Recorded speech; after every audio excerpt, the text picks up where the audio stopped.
네, 우리 이 시간에 성경 말씀 봉독해 드리겠습니다. 성경은 시편 35편 28절 한 절입니다.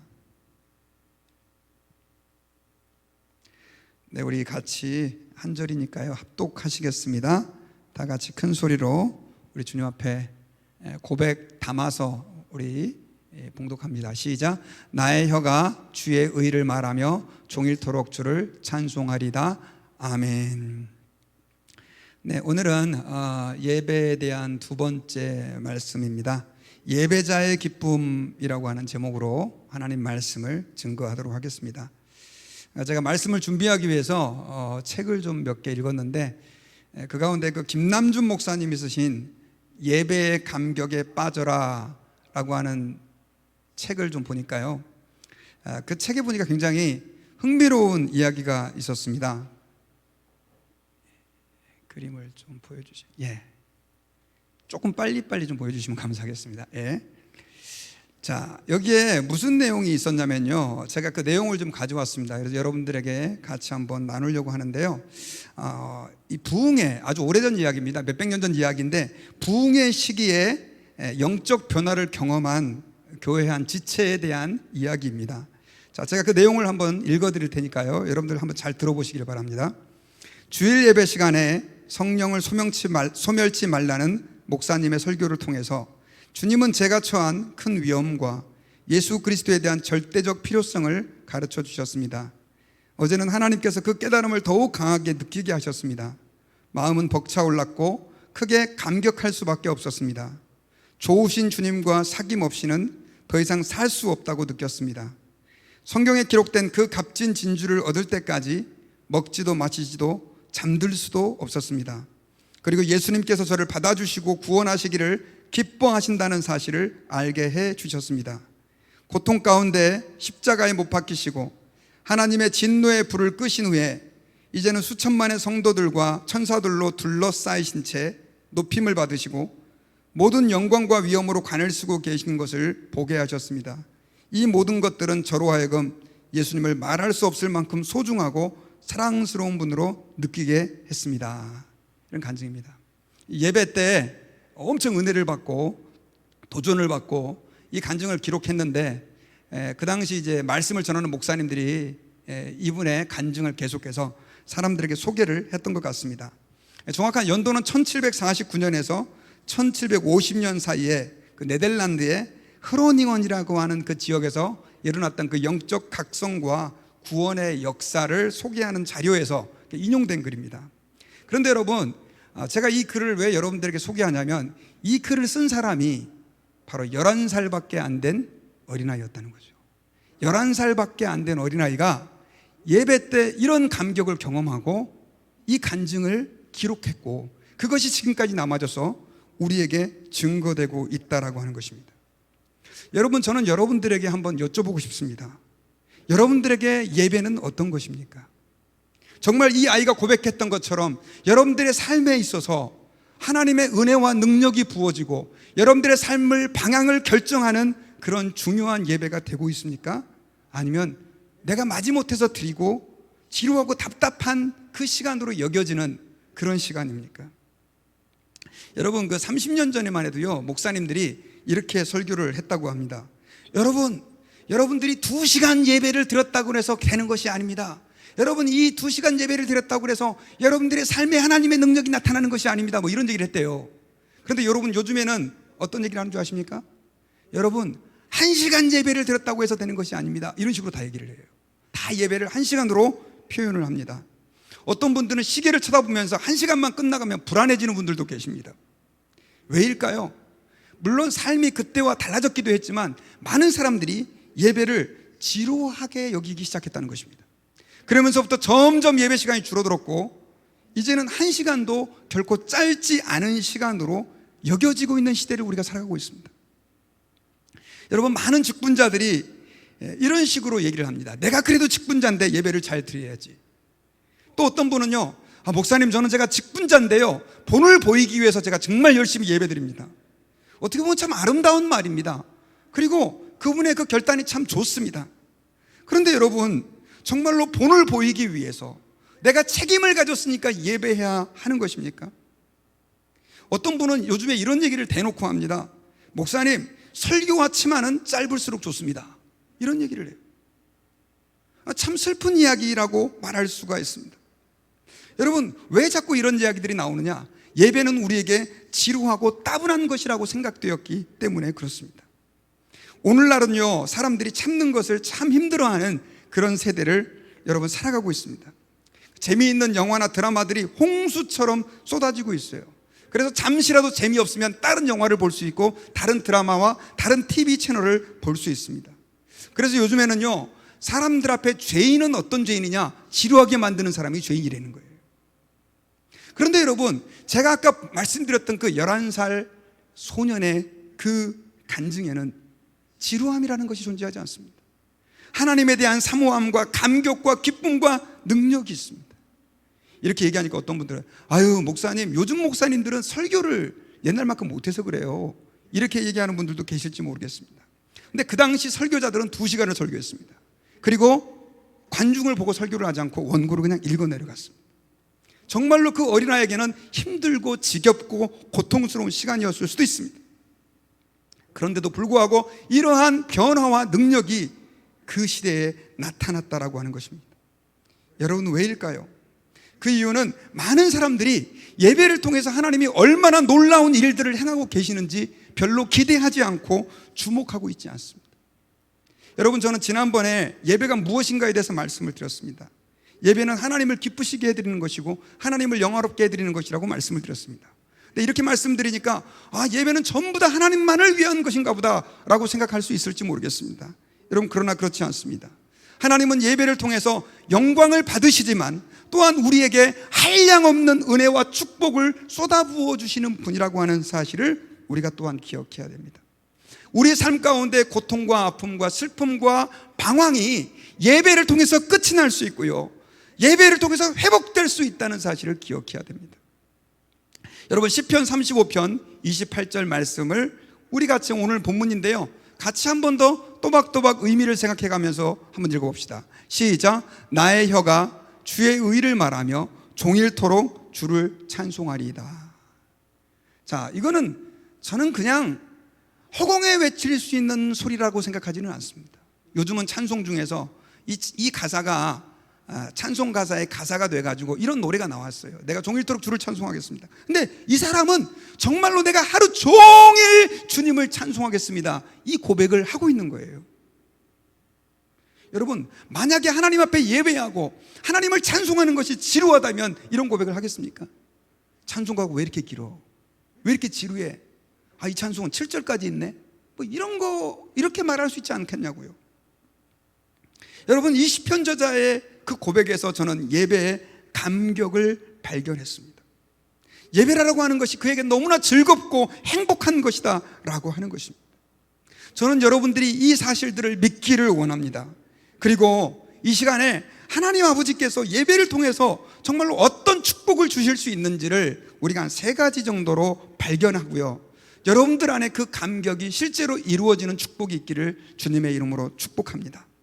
자, 그러면 첫 번째로요, 하나님께서 예배를 통해서 주시는 축복이 무엇이냐? 그것은 우리의 마음을 하나님은 예배를 통해서 고쳐주시고 치료해 주신다는 것입니다.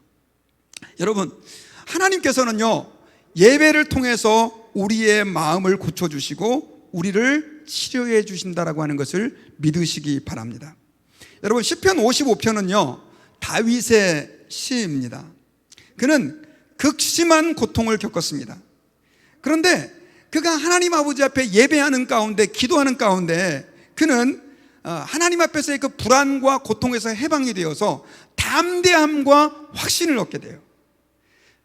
조금 슬라이드를 맞춰주셨으면 좋겠습니다. 제가 조금 방해가 되거든요. 자, 우리가 한번 4절부터 9절까지 같이 우리 한번 읽어보겠습니다. 다윗이 얼마나 불안했는지, 자, 우리 4절부터 9절까지 다 같이 읽어보겠습니다. 시작. 내 마음이 내 속에서 심히 아파하며 사망의 위험이 내게 이르렀도다. 두려움과 떨림이 내게 이르고 공포가 나를 덮었도다. 9절. 내가 성내에서 강포와 분쟁을 보았사오니 주여 그들을 멸하소서, 그들의 혀를 잘라버리소서. 이것은 다윗의 저주시 가운데 한 가지입니다. 다윗이 너무나 극심한 불안과 공포를 경험했습니다. 떨림을 겪었습니다. 그리고 아마 사람들로부터 모함도 당했던 것 같습니다. 그러다 보니까 그가 하나님 앞에 뭐라고 고백을 하냐면 9절에 보니까 주여 그들을 멸하소서, 그들의 혀를 잘라버리소서, 이런 기도를 하고 있어요. 얼마나 무서운 말입니까? 그런데 여러분요, 22절을 우리 같이 한번 읽어볼게요. 자, 시편 55편 22절. 자, 시작. 내 짐을 여호와께 맡기라. 그가 너를 붙드시고 의인의 요동함을 영원히 허락하지 아니하시리라. 자, 지금 다윗이 갑자기 무슨 얘기를 하고 있냐면 내 짐을 여호와께 맡기라. 그가 조금 더 보여주시면 좋겠어요. 조금만 더. 내 짐을 여호와께 맡기라. 그가 너를 붙드시고 의인의 요동함을 영원히 허락하지 아니하시리라. 자, 다윗이 지금 무슨 얘기를 하고 있냐면 다른 사람에게, 고통과 짐이 있는 사람에게 그 짐을 맡기라라고 얘기를 하고 있는 거예요. 그러면 그가 너를 붙잡아 주시고 의인의 요동함을 허락하지 않으실 것이다 라고 말씀하고 있는 거예요. 이 말은 무슨 말입니까, 여러분? 다윗은 하나님 아버지 앞에서 지금 하나님이 자기의 짐과 자기의 고통과 문제를 맡아주시고 책임져 주시는 것을 경험한 거예요. 그러니까 다른 사람들에게 이제 선포하는 것입니다. 내 짐을 여호와께 맡기라. 여러분, 이건 무슨 얘기입니까? 다윗의 그 고통과 불안과 아픔과 염려가 하나님 앞에 예배하는 가운데 해결되었던 것이죠. 여러분, 그 하나님은 지금도 우리 가운데 동일하게 역사하시는 하나님이십니다. 하나님은 다윗의 마음을 예배 가운데 고쳐주셨던 것처럼 동일하게 우리의 마음을 고쳐주시는 하나님이십니다. 여러분, 우리가 하나님 아버지 앞에서 예배하는 가운데 하나님을 경험하다 보면요, 어떤 축복이 주어지느냐? 바로 하나님의 고치심을 경험할 수가 있게 되어지는 거예요. 여러분, 다윗의 인생을 알 겁니다. 그는 굉장히 고통을 많이 겪은 사람입니다. 특별히 죄도 없이 사울에게 쫓겨다녀가지고 어떻게 됐냐면 12년을 갖다 도망다녀야 했어요. 그런데 그 사울을 용서하잖아요. 그리고 나중에 자기가 왕이 되었을 때 그 사울의 가족들까지도 다 용서를 해줘요. 이거는 여러분 있을 수 없는 일입니다. 어떻게 됐느냐? 그가 하나님 아버지 앞에서 자신의 삶에 있는 원한과 분노와 상처를 어떻게 해주신 걸 경험했다는 거예요? 치료해 주시는 걸 경험한 거예요. 여러분, 그 초신자들이요, 이제 교회를 안 다니다가 나오는 분들이 교회에 와가지고 저에게 공통적으로 하는 말이 있어요. 그게 바로 뭐냐면, 목사님, 예배를 드렸더니 마음이 참 편해졌어요. 마음이 참 평안해졌어요. 그런 얘기를 많이 해요. 교회 오래 다니신 분들은 글쎄요, 그걸 잘 느끼시는지 모르겠지만, 워낙 교회를 안 다니다가 하나님 앞에 와서 예배를 드리니까 잘 모르지만 그분들이 얼마나 이해할 수 있겠어요. 마음이 편안하다는 거예요. 제가 생각을 해봤습니다. 왜 그러냐? 하나님을 생각하다 보니까, 하나님의 말씀에 잠시라도 귀를 기울이다 보니까 바로 하나님이 그의 삶 가운데 역사하시는 거예요. 그러다 보니까 뭐가 해요? 마음의 평강이 주어지게 된 것이다 라고 하는 것입니다. 여러분, 하나님께서는요, 우리가 예배할 때 예배하는 자들에게 미움을 치료해 주실 것입니다. 또 우리 안에 있는 분노를 고쳐주시고 시기와 질투에서 자유케 해주시는 은혜를 쏟아부어 주실 것입니다. 여러분, 왜냐하면요, 하나님은 우리를 변함없이 사랑하는 분이기 때문에 그렇습니다. 여러분, 우리가요 살다가 좌절하고 또 분노하고 또 슬퍼하고 하는 이유는 뭐예요? 대부분 다 내 주변에 있는 사람을 바라보기 때문에 그래요. 환경을 바라보기 때문에 그렇습니다. 그러다 보니까 그 사람과 환경과 내가 처한 처지가 우리를 힘들게 만드는 거예요. 그런데 우리의 눈을 돌려서 우리가 하나님을 바라보다 보면 우리를 사랑하시고 그 모든 문제의 해결자가 되시고 그 모든 문제를 위해서 섭리하시는 하나님 때문에 마음의 평강을 누릴 수가 있게 되는 것입니다. 여러분, 이걸 믿습니까? 자, 아멘 좀 크게 한번 해봅시다. 믿습니까? 네. 마태복음 14장을 보면요, 예수님께서 밤중에 제자들이 배를 타고 있는, 풍랑 때문에 힘들어하고 있는 그곳으로 나타나셨습니다. 물 위를 걸어갖고 오신 것입니다. 그런데 제자들이 그걸 보고 그 물 위로 걸어오시는 예수님 보고 다 놀랐는데, 베드로는 만약 주님이라면 저를 명령해서 바다 위로 걸어오게 해주십시오, 이런 도전을 하게 됩니다. 그때 예수님께서 오라고 하시죠. 그때 여러분 무슨 일이 일어났습니까? 베드로는 물 위로 걸을 수가 있었어요. 이건 여러분 정말 과학적으로 말도 안 되는 일이에요. 정말 특별한 기적입니다. 그런데 베드로가 물 위로 걸어서 예수님에게 가다가 갑자기 풍랑을 바라보면서 두려워하자 그가 어떻게 됩니까? 물속에 빠져들어가게 됩니다. 그때 예수님께서 그의 손을 잡아 일으키면서 네가 어찌하여, 믿음이 적은 자여, 네가 어찌하여 의심하였느냐라고 말을 하셨습니다. 여러분, 여기서 저는 중요한 한 가지 사실을 여러분들에게 말씀드리고 싶습니다. 그것은 바로 무엇이냐면, 우리가 현실을 바라볼 때 우리는 두려워할 수 있고, 내 삶의 문제를 바라볼 때 우리는 절망할 수 있지만, 예수 그리스도를 바라볼 때 우리는 그 모든 문제를 뛰어넘을 수 있다는 사실이에요. 여러분, 우리는 아무리 고통스럽고 힘든 상황 속에서도 하나님을 바라볼 때 소망을 얻을 수 있고 확신을 얻을 수 있습니다. 그 근거가 뭡니까, 여러분? 바로 온 우주의 창조자가 되시고 우리를 너무나 사랑하셔서 독생자 예수님까지 우리의 죄를 용서해 주시기 위해서 십자가에 내어주신 그 하나님의 사랑이 우리 가운데 흐르고 있기 때문에 그래요. 그때 우리는 우리에게 고통을 준 사람, 상처를 준 사람, 아픔을 준 사람, 삶의 처지 때문에 하늘이 무너지는 것과 같은 절망 속에서 두려워하는 사람도 무엇을 얻을 수 있느냐? 다시 한번 소망을 얻을 수 있게 된다는 거죠. 여러분, 저는 목사입니다. 목사는 문제가 없을 것 같지만 목사가 되고 나서 보니까 힘든 게 뭐냐면요, 제게 이게 문제가 많이 찾아오는 거예요. 물론 제 가정적인 문제도 있지만 특별히 여러분, 성도들을 이렇게 신방을 했을 때 정말 힘들어하는 성도가 있잖아요. 그러면 제가 뭘 해줄 수가 없어요. 돈을 대줄 수 있는 것도 아니고 제가 의사라서 병을 고쳐줄 수 있는 것도 아닌데, 그 힘들어하는 성도를 보면 저도 마음이 너무너무 고통스러워요. 그 고통이 근데 어떻게 저에게, 이걸 좀 심리학적인 용어로 역전이라고 그러는데, 같이 이렇게 찾아오는 거예요. 근데 문제는 여러분, 제가 또 가정이 있고 내가 다른 사람들을 상대해야 되는데 그 마음 가지고 계속 또 슬퍼할 수는 없잖아요. 그래가지고 또 그 마음을 떨쳐버리면 또 어떤 마음이 드냐면, 저 사람은 지금 이렇게 고통스러워하는데 내가 이렇게 고통을 같이 공감하지 않아도 되나? 그런 마음이 좀 생겨요. 그러니까 쉽게 말하면 슬퍼할 수도 없고 또 기뻐할 수도 없는, 정말 이 감정을 어떻게 해야 될지 모르는 그런 처지에 있는 사람이 목사라는 걸 제가 알게 됐습니다. 성도들은 슬퍼가지고 병원에서 정말 너무너무 아파하고 있는데 가끔씩 제게 즐거움이 찾아올 때 내가 이렇게 즐거워해도 되는가? 이런 죄책감이 들 때가 있는 거예요.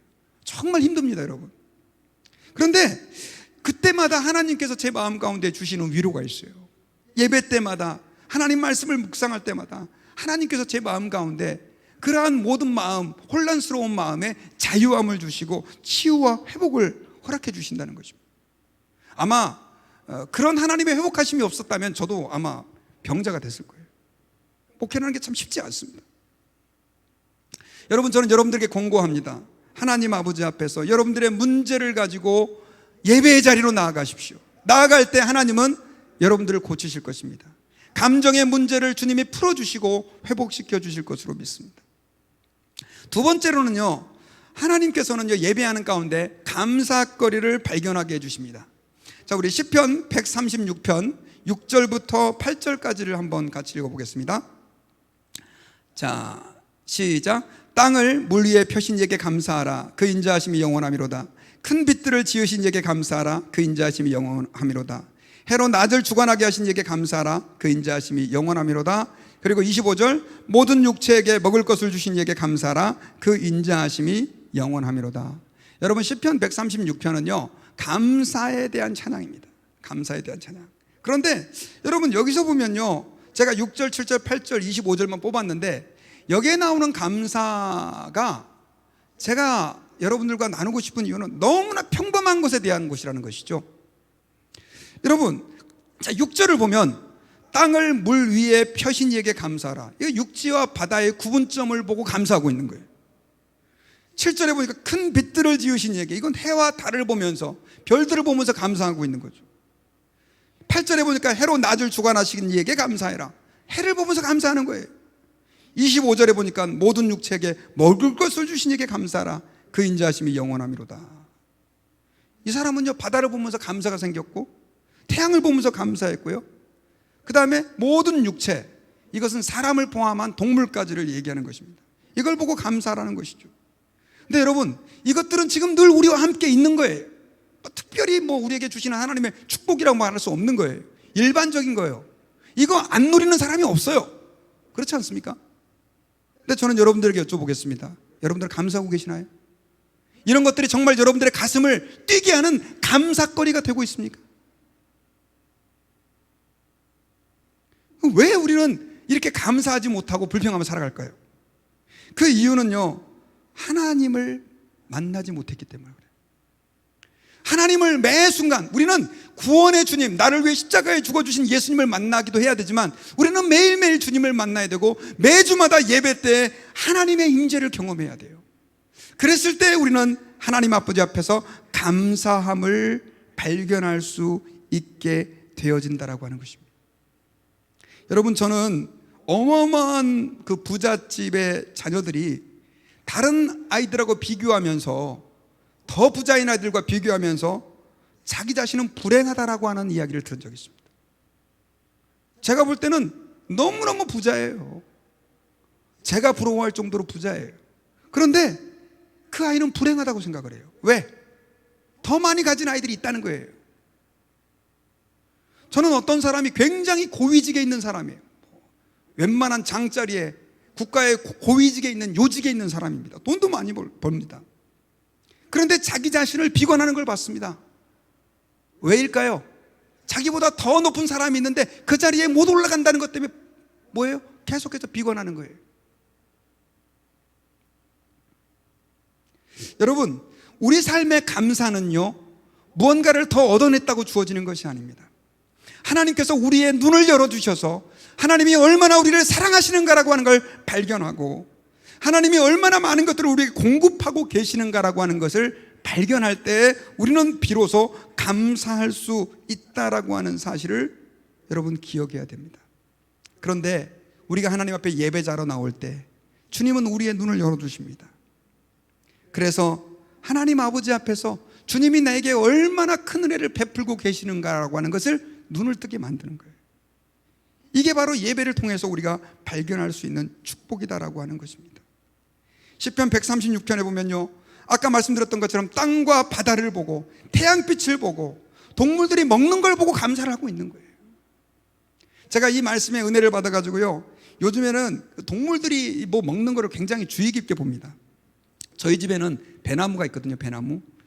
뭐 미국 배인데 별로 거들떠보지도 않고 관리도 잘 안 하는데 그래도 매년 배가 좀 열립니다. 그래서 한두 개씩 이렇게 깎아서 먹어보면 상당히 달아요. 그런데 이놈의 다람쥐들이 있잖아요. 이 지붕을 다다다닥 걸어가가지고 그 배나무 위에 풀쩍 뛰어가지고 그 배를 자꾸 따먹어요. 뭐 저희가 뭐 그 배에 대한 집착이 없지만 어쨌든 간에 이놈들이 다 따먹으니까 좀 열이 좀 받기는 해요. 그래서 화가 나는데 한 번은 어느 날 그 창문 바깥으로 그 배를 까먹는 다람쥐, 그리고 막 도토리 있잖아요. 저희 집에 도토리 나무도 있거든요. 도토리를 주워다가 막 이렇게 지가 손으로 막 해가지고 이렇게 모으는 그 다람쥐를 보면서요, 제가 무슨 생각을 했냐면, 야, 하나님께서는 저 다람쥐를 저렇게 먹이시는구나 하면서 가만히 생각해 보니까, 여러분 혹시 동물이 굶어 죽었다는 얘기 들어보셨어요? 물론 굶어 죽는 동물도 가끔 있겠지만 제가 이 동물이 굶어 죽었다는 얘기를 별로 본 적이 없는 것 같아요. 하나님이 먹이시는 거예요. 그러고 보니까 제가 왜 그게 은혜가 됐냐면, 저 동물을 먹이시는 하나님이 왜 내 삶을 책임지지 않겠냐, 그런 생각이 드는 거예요. 그러다 보니까 감사가 나오더라고요. 여러분, 많은 성도들의 삶이 지금 참 힘들고 고통스럽고 어렵습니다. 코로나로 인해 가지고요, 이제는 재정적인 문제뿐이 아니라 마음의 병까지도 생기는 분들이 굉장히 많습니다. 누굴 만나고 싶어도 마음껏 만날 수가 있습니까? 어딜 가고 싶어도 갈 수가 있습니까? 스트레스는 쌓이는데 뭐 풀 방법이 없는 거죠. 그런데 여러분, 이런 고통스러운 상황에서도 우리가 세상이 아니라 하나님에게 우리의 마음을 집중시킬 때 하나님께서 우리에게 베풀어 주신 그 은혜를 발견하게 될 것입니다. 감사가 생겨나게 될 것입니다. 그것이 저는 예배를 통해서 이루어진다라고 확신합니다. 여러분, 사람들은요, 본능적으로 감사를 잘 할 줄 모릅니다. 대학을 졸업한 청년이 정말 어렵게 직장을 잡았으면 너무너무 감사하잖아요. 근데 같이 졸업한 친구가 자기보다 연봉을 더 많이 받아요. 그럼 그 감사가 어떻게 됩니까? 원망이 되는 거예요. 저는 아기를 키우는 그 엄마들, 뭐 저희도 마찬가지였지만 지금 그 젊은 엄마들도 아기를 낳아서 너무 감사하고 좋아하는데 나중에 애가 이제 가다 보니까 뭐 이제 말도 배우고 기저귀도 떼고 하잖아요. 근데 그런 걸 발견했어요. 애가 말을 몇 달 늦게 한다 그래가지고 엄마가 막 너무너무 불안해하는 거예요. 기저귀를 갖다 2달 더 오래 찬다 그래갖고 막 걱정하고 염려하고 불안해하고. 지금 나이가 먹어서 생각해보면 아무것도 아니거든요. 근데 전 충분히 이해가요. 이 말은 여러분 무슨 말이냐, 우리가 살고 있는 세상에는 참 감사하기가 힘든 세상이라는 것입니다. 오히려 불평거리와 불만거리가 더 많다는 것입니다. 우리는 하나님 아버지 앞에서 이러한 세상 속에서 우리가 주목하고 기억해야 될 것이 있어요. 그것은 바로 하나님이 나에게 너무나 큰 선물을 주고 계시다는 사실을 예배를 통해서 발견하는 것입니다. 하나님은 그분의 독생자 예수 그리스도를 우리에게 선물로 주셨어요. 사실 우리가 아무것도 없다 할지라도 예수님이 나를 위해 십자가에 죽어주셨다는 그 한 가지만으로도 우리는 감사할 수 있는 존재다라고 하는 것입니다. 그 다음 세 번째로요, 우리가 하나님 아버지 앞에서 예배를 통해서 경험할 수 있는 은혜는 뭐냐면요, 필요를 채워주시는 은혜다라고 하는 것입니다. 하나님께서는요, 우리의 필요를 채워주신다는 사실을 여러분 기억하세요. 여러분, 하나님께서는요, 아브라함을 믿음의 조상으로 선택을 하셨습니다. 그리고 그 아브라함은 하나님 아버지 앞에서 부름을 받은 후에 한평생 정성껏 예배하는 믿음의 조상이었지만 예배자의 조상이기도 했습니다. 그는 어디를 가든지 단을 쌓고 하나님 아버지 앞에 예배를 드렸습니다. 제가 성경 구절을 몇 개 뽑아왔는데요. 자, 창세기 12장 7절 8절 그 다음에 13장 18절을 우리 같이 한번 읽어보겠습니다.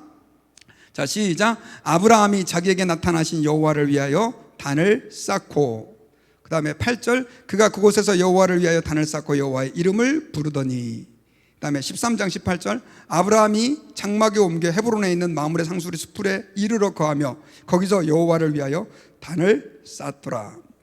여러분, 이 말씀에서 단을 쌓았다라고 하는 의미는 제사를 지냈다는 얘기고, 오늘날로 말하면 예배를 드렸다라고 하는 뜻입니다. 자, 아브라함은 이렇게 자리를 옮길 때마다, 물론 이 대목은요, 그가 평상시에 예배자로서의 삶을 살고 있었다는 걸 보여주는 것 같습니다. 그런데 특별히 그가 자리를 옮기는 그때마다 하나님 앞에 예배했던 것을 우리는 알 수가 있습니다. 그런데 그 하나님께서 아브라함의 예배를 너무 기뻐하시고 그에게 축복을 약속해 주셨다라고 하는 거예요. 그게 15장 5절과 17장 2절에 보면 나타나는데요. 자, 우리 15장 5절과 17장 2절을 같이 한번 읽어보겠습니다. 시작. 여호와께서 그를 이끌고 밖으로 나가 가라사대 하늘의 무뼈를 보라, 무뼈를 셀 수 있나 보라, 내 자손이 이와 같으리라. 그리고 17장 1절과 2절에서는요, 여호와께서 아브라함에게 나타나서 그에게 이르시되 내가 내 언약을 나와 너 사이에 세워 너로 심히 번성케 하리라. 자, 그리고요, 창세기 18장 17절과 18절에서는요, 아브라함에게 하나님께서 무엇을 약속해 주셨냐면요, 자, 우리 한번 읽어보겠습니다. 시작. 여호와께서 가라사대 나의 하려는 것을 아브라함에게 숨기겠느냐? 아브라함은 강대한 나라가 되고 천하 만민은 그를 인하여 복을 받게 될 것이 아니냐. 자, 제가 지금까지 보여드렸던 이 성경 구절은 지금 아브라함이 하나님 아버지 앞에서 축복을 약속받는 거예요. 그런데 하나님께서 아브라함을 축복하신 것은 그분의 전능하심, 또 뭐 그분의 하나님의 자신의 결정에 의해서 했지만, 특별히 하나님께서 이 약속을 아브라함에게 주실 때가 언제냐면 늘 하나님 앞에 단을 쌓고 하나님을 예배할 때 그 축복을 주셨다는 거예요. 이 말은 하나님이 아브라함을 기뻐했지만 그의 예배를 특별히 기뻐하셨던 것을 알 수 있습니다. 여러분, 창세기 22장은 하나님께서 이삭을 아브라함이 드렸을 때 그 장면이 기록되어 있어요. 그런데 거기에서도 하나님께서 이삭을 하나님 앞에 드리는 아브라함에게 놀라운 축복을 약속해 주셨어요. 자, 우리 창세기 22장 17절을 같이 한번 읽어보겠습니다. 시작. 내가 내게 큰 복을 주고 내 씨가 크게 번성하며 하늘의 별과 같고 바다의 모래와 같게 하리니 내 씨가 그 대적의 성문을 차지하리라. 18절. 또 내 씨로 말미암아 천하 만민이 복을 받으리니 이는 내가 나의 말을 준행하였음이니라 하셨다 하니라. 자, 하나님께서는 이렇게 어마어마한 축복을 약속해 주셨고요, 그 약속은 실제로 이루어졌습니다. 아브라함은 영적으로 믿음의 조상이 되었을 뿐 아니라 하나님께서는 그에게 많은 재물의 축복도 주셨고요, 후손의 축복도 주셨던 것을 우리는 이해할 수가 있습니다. 여러분, 하나님께서 우리가 예배할 때 우리의 삶의 문제를 해결해 주시고, 우리에게 재물의 축복을 주시고, 건강의 축복을 주시고, 가정의 축복을 주시고, 직장의 축복을 주신다 그러면 아마 기복신앙처럼 들릴 수 있을지 모르겠습니다. 근데 만약에 우리가 그런 거 받기 위해서 예배해야 된다 그러면 기복신앙일 수 있습니다. 그러나 우리가 하나님 앞에 정말 신실한 예배자가 될 때 하나님은 우리에게 복 주시기를 기뻐하신다는 거예요. 그 복이 단순하게 믿음만 좋아지는 영적인 복이 아니라 내 삶의 문제가 풀어지고 해결되어지는 복이라는 거예요. 여러분, 그 김명영 목사님이라고 하는 분이요, 강변교회를 담임하셨던 원로 목사님이신데, 이분이 예배에 대해서 이런 얘기를 하셨더라고요. 어떤 얘기를 하셨냐면, 예배를 쉽게 설명하면 효자와 효녀들이 아침 저녁마다 부모님 앞에 와서 무릎을 꿇고 인사를 드리는 것과 비슷하다고 말할 수 있을 것입니다. 낳아주시고 길러주신 부모님께 감사의 은혜를 드리는 것과 비슷하다고 말할 수 있을 것입니다. 예배는 효심이 많은 신자들이 주일 아침과 저녁마다 또는 매일 새벽마다 하나님 아버지 앞에 나와서 무릎을 꿇고 문안 인사를 드리는 것이다 라고 말할 수 있을 것입니다. 그 문안 인사에는 공허함을 아뢰는 감사의 인사와 잘못을 고하는 회개의 인사와 감사를 표하는 드림의 인사와 바로 살겠다는 다짐의 인사가 포함됩니다. 이런 얘기를 했어요. 이분이 하나님께 드리는 예배를 갖다가 뭐라고 표현을 했냐면 부모님께 드리는 문안 인사에 비유를 했어요. 참 맞는 것 같아요. 그런데 여러분, 제가 이 강변교회의 김명영 목사님의 그 말을 듣고 나서 이런 생각을 했습니다. 매일매일 자녀가 와서 이렇게 문안해주고 자기가 잘못한 거 고백하고 부모님께 감사하고 바르게 살겠다라고 다짐했을 때, 자, 여러분들에게 여쭤볼게요. 부모님의 마음이 슬플까요? 기쁠까요? 너무 기쁘겠죠. 기쁠 것입니다. 기쁘게 되면 부모님이 어떤 반응을 자녀들에게 나타내죠? 주고 싶어요. 주고 싶어요. 좋은 거 주고 싶어요. 저는 한국에 갈 때마다요, 이제 뭐 자주는 못 가는데 벌써 지금 5년 가까이 됐어요. 한국 갔다 온 지가. 근데 기회가 되는 대로 제가 섬겼던 목사님들에게 찾아갑니다. 어떤 분은 2년 섬겼고 어떤 분은 3년 섬겼고 그랬던 분들인데, 어쨌든 간에 그분에게 늘 가서 인사는 드려야 되겠다는 게 제 도리라고 생각을 해가지고 갑니다. 연세가 많이 드셨어요. 가면 너무 좋아하세요. 수박 한 덩이 싸들고. 그래서 나중에 목사님한테 이제 말씀 듣고 제가 어떻게 사는지 이렇게 이야기도 좀 해드리고, 그러고 이제 나오려고 그러면 잠깐 서래요. 왜요? 그러면 그 봉투에다가요, 연세 드신 분이 뭐 은퇴하신 목사님 돈이 많으면 얼마나 많겠어요. 근데 거기다가 용돈을 꼭꼭 넣어가지고 꼭 저에게 용돈을 주세요. 근데 작은 돈도 아니에요. 제가 용돈을 좀 벌라 그러면 우리 어르신들을 좀 찾아뵈야 되겠다, 그런 생각을 제가 좀 했어요. 제가 좀 농담이지만요, 여러분, 어른들의 마음은요, 자녀들이 자기를 기쁘게 하고 또 젊은 사람들이 자기를 찾아왔을 때 주고 싶은 게 자기의 마음이에요.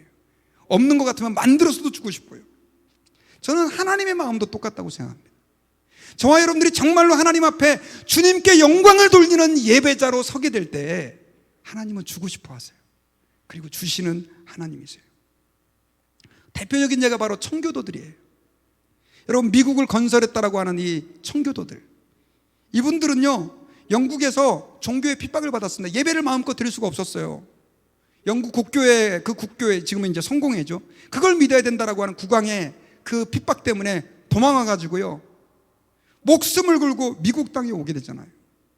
102명이 왔는데 첫 해 반이 죽어요. 그럼에도 불구하고 그들은 하나님 아버지 앞에 신대륙에서 자기를 인도해 주신 하나님께 제일 먼저 한 게 바로 뭐냐면 예배였어요. 그 첫 번째 예배가 바로 추수감사절의 기원이 됐고요. 그리고 나서 그들이 그 하나님을 잘 섬기기 위해서 이제 건설을 해야 되는데, 여러분요, 제일 먼저 지었던 건물이 자기 집도 아니고 학교도 아니고 뭐였게요? 교회였어요. 광장의 한 중심에 교회를 만들어 놓고, 우리가 사는 길은 하나님을 예배하는 길밖에 없다, 그러면서 철저하게 주일 성수와 11조를 가장 중요한 신앙의 덕목으로 알고 그렇게 가르쳤어요. 여러분, 그 청교도들이 어떻게 신앙생활했는지에 대한 그 기록을 제가 좀 읽고 굉장히 좀 충격을 받았어요. 이게 바로 뭐냐면, 청교도들은 일주일을 매일같이 가정예배를 드렸답니다. 그리고 주일에는 목사님으로부터 은혜 받기를 해달라고요, 그렇게 간절하게 한 주를 이렇게 기대를 했는데, 그분들의 삶을 보면 어쩌면 주일 예배를 위해서 나머지 6일을 사람처럼 그렇게 살았다는 거예요. 토요일 날이 되면 가족들이 이웃을 불러와가지고 저녁을 먹고 예배를 드리고, 그 예배의 내용도 뭐냐면 주일날 은혜 베풀어 달라고. 주일이 되면 온 식구가 어린아이와 함께 교회에 예배 시간 30분 전에 가가지고요, 기도하고 예배 때 은혜를 부어달라고 얘기를 하고. 근데 2시간 동안 보통 청교도들이, 목사님들이 설교를 하는데 애들도 불평을 하지 않았대요. 그리고 나중에 이제 집에 돌아가는데 마차 안에서 부모님과 목사님이 주신 말씀 갖고 서로 쉐어하고 나누고. 여러분들은 미국이 왜 그렇게 강대한 나라가 됐다고 생각하세요? 여러 가지 이유가 많이 있죠. 그리고 미국은 꼭 청교도들만 이민 온 건 아니에요. 그런데 저는 하나님께서 미국을 축복하신 것이 그 청교도들의 하나님을 예배하고자 하는 순수한 마음, 그걸 위해서 모든 걸 포기했던 그들의 결단 위에 하나님이 이 미국을 세계에서 가장 강한 나라가 되게 해주셨다고 저는 믿어요. 여러분, 실제로 지금 세계에서 가장 많은 선교사를 파송하고 있는 나라가 바로 미국입니다. 그래서 저는 걱정되는 게, 이 미국이 그 모습으로 돌아가고 회복되어야 되는데 지금 너무나 많이 타락하고 있다는 거죠. 여러분, 이렇게 얘기하면 어떤 분들은 저를 비판할 수 있을지 모르겠습니다. 그러나 저는 여러분들에게 선포합니다. 하나님 앞에 하나님이 기뻐하는 예배자가 되십시오. 하나님은 여러분들의 가정을 살리실 것입니다. 하나님이 기뻐하는 예배자가 되시면 하나님은 여러분들의 직장을 책임져 주실 것입니다. 하나님을 기쁘시게 하는 예배자가 될 때 하나님은 여러분들의 삶의 필요를 저는 채워주실 것이라고 믿습니다. 왜냐하면 그것이 성경에서 우리에게 말하고 있는 하나님의 축복에 대한 약속이기 때문에 그렇습니다. 그러면 우리가 여러분, 그렇게 하나님 앞에 그 놀라운 축복을 예배를 통해서 받아 누리기 위해서 무엇을 해야 할까요? 저는 여러분들에게 몇 가지를 좀 공고해드리고 말씀을 마치려고 합니다. 바로 뭐냐면, 저는 여러분들이 예배를 좀 최소한 15분 전에는 좀 와서 기도로 준비했으면 좋겠습니다. 예배 시간 땡 쳐가지고 헐레벌떡 들어와서 예배하지 말고 최소한 15분 전에 와서 하나님의 주실 은혜를 바라보고 기도하고 한 주 동안의 삶을 돌아보면서 회개하고 마음의 준비를 하시기 바랍니다. 복장도 중요합니다, 여러분. 이 옷을 하나님이 기뻐하실까, 이 마음을 가지고 옷을 입고, 특별히 실시간 예배 드리시는 분들은요, 정말로 신경 써서 주일 오듯이 그렇게 하나님 앞에서 복장을 갖추고 예배하시기를 부탁드립니다. 그리고 할 수만 있다면 실시간 예배로 어려운 상황이지만 성도들을 권면하고 성도들에게 하나님의 사랑을 나누고 주께서 주신 은혜를 서로 쉐어하는 은혜도 가지시길 바라요. 그런 의미에서 저희가 이번 주부터 예배 끝나고 줌 미팅을 가지려고 합니다. 정말 기술적으로 안 돼서 어려운 분들 말고는 여러분들이 좀 들어오셔서 줌 예배에 줌 미팅에 서로 참여하셔서 인사도 하고 안부도 전할 수 있기를 바랍니다. 헌금도 즉흥적으로 하지 마시고 미리 준비해서 하시기 바랍니다. 주님 사랑하는 마음으로 말입니다.